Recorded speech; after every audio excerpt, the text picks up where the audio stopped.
Assalamualaikum warahmatullahi wabarakatuh. Bismillahirrahmanirrahim. Selamat datang di petunjuk agamaku.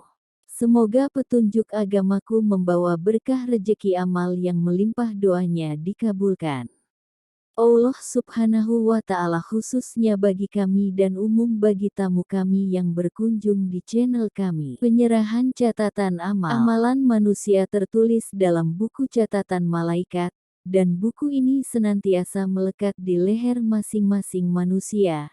Dan ketika hari kiamat Allah akan mengeluarkan buku catatan ini, Allah berfirman, dan tiap-tiap manusia itu telah kami tetapkan amal perbuatannya, sebagaimana tetapnya kalung pada lehernya.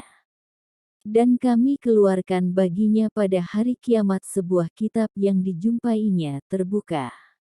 Al-Isra 13.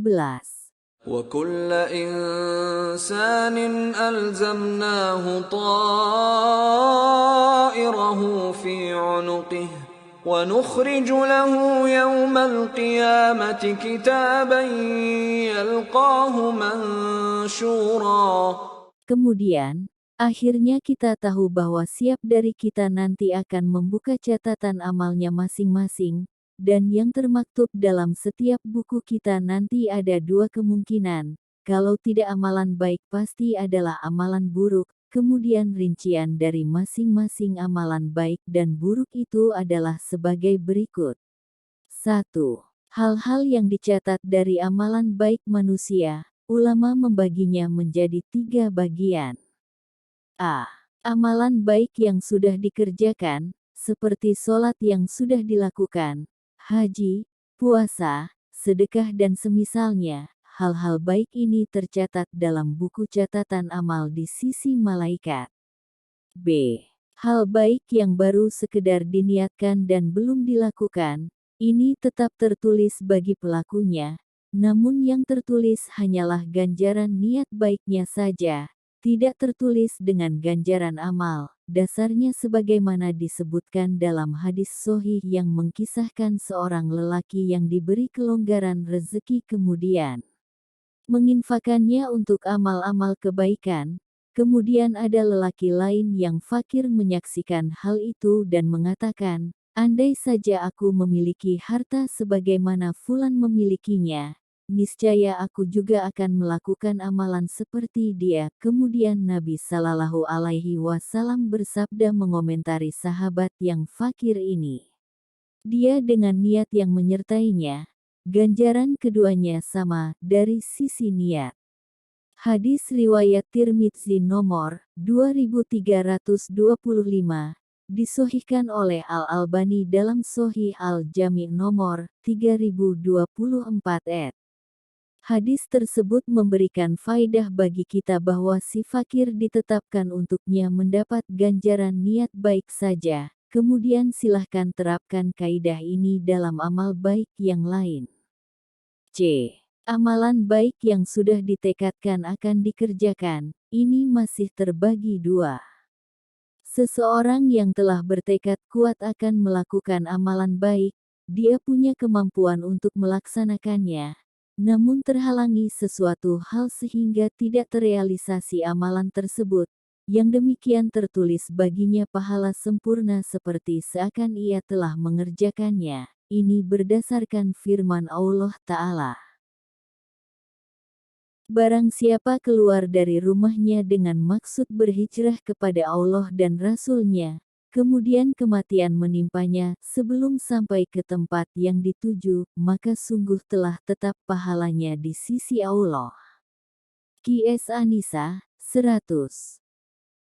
وَمَن يُهَاجِرْ فِي سَبِيلِ اللَّهِ يَجِدْ فِي الْأَرْضِ مُرَاغَمًا كَثِيرًا وَسَعَةً وَمَن يَخْرُجْ مِن بَيْتِهِ مُهَاجِرًا إِلَى اللَّهِ وَرَسُولِهِ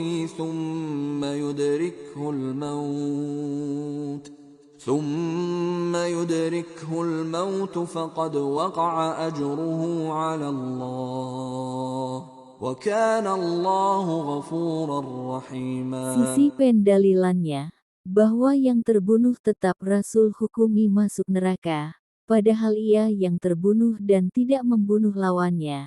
Hal ini dikarenakan ia telah bertekad dan punya kemampuan untuk membunuh lawannya. Namun kematian menghalangi dia untuk merealisasikan.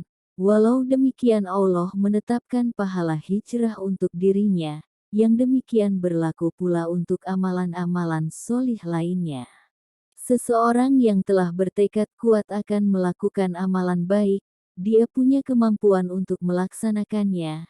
Namun ia tidak jadi dan meninggalkannya. Yang demikian hanyalah tertulis pahala niat kebaikan saja untuk dirinya.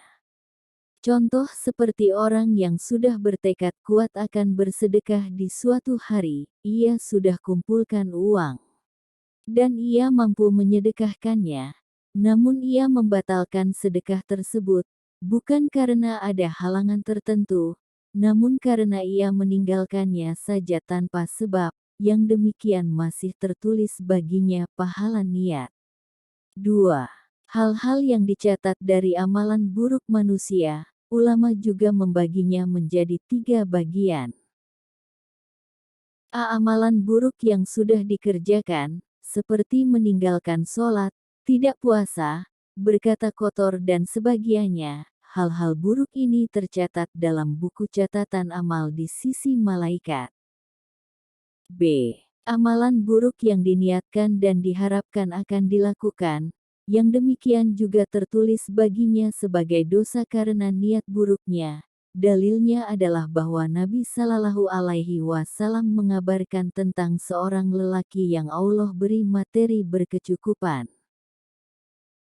Namun ia menyia-nyiakan harta tersebut tanpa hak menghamburkannya. Kemudian ada seorang lelaki miskin bergumam, andai saja aku juga punya harta, niscaya juga akan aku buat foya-foya seperti si fulan. Kemudian Nabi Shallallahu Alaihi Wasallam bersabda, dia, si fakir, dengan niat yang ia miliki, dosa keduanya sama, dari sisi niat.